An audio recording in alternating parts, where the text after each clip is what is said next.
Doctor Strange is a movie that I watched. When I first saw this movie, I really liked it. I saw it back in 2016, so how old I was? I was 11 years old, I guess. Well, no, it wasn't 11 years ago. That was 5 years ago, so I was 12. And yeah, that sounds about right. I would enjoy this movie at 12. This movie was fine, I guess.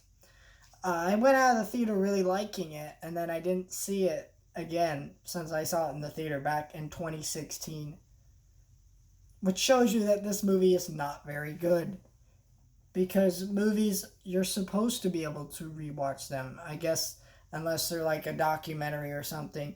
But I find even the best documentaries I rewatch every once in a while. So, yeah, I mean, this movie isn't very good.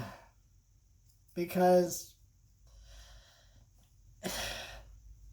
here's the thing.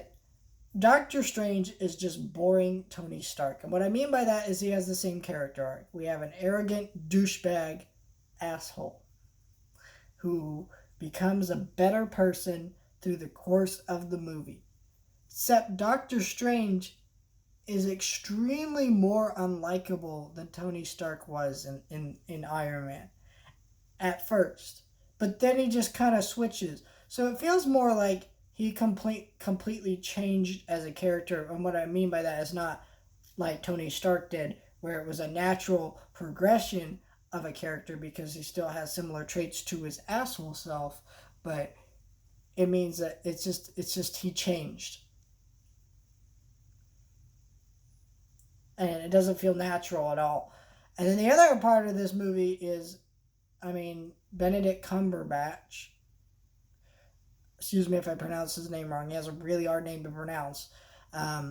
Sounds nothing like, has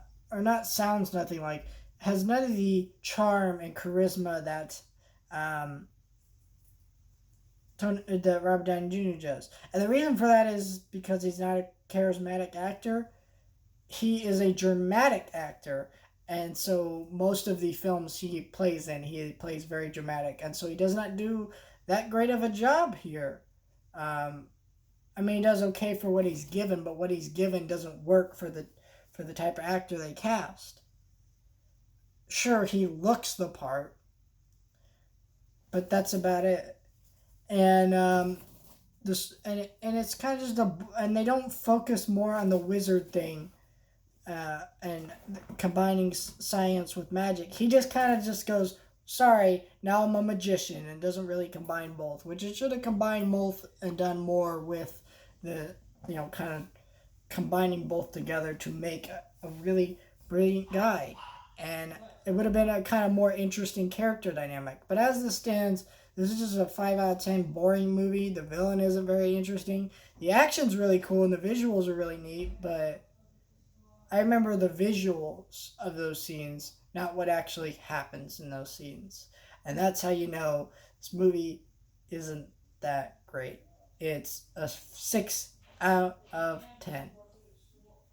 I think it's one of the weaker of the better Marvel movies.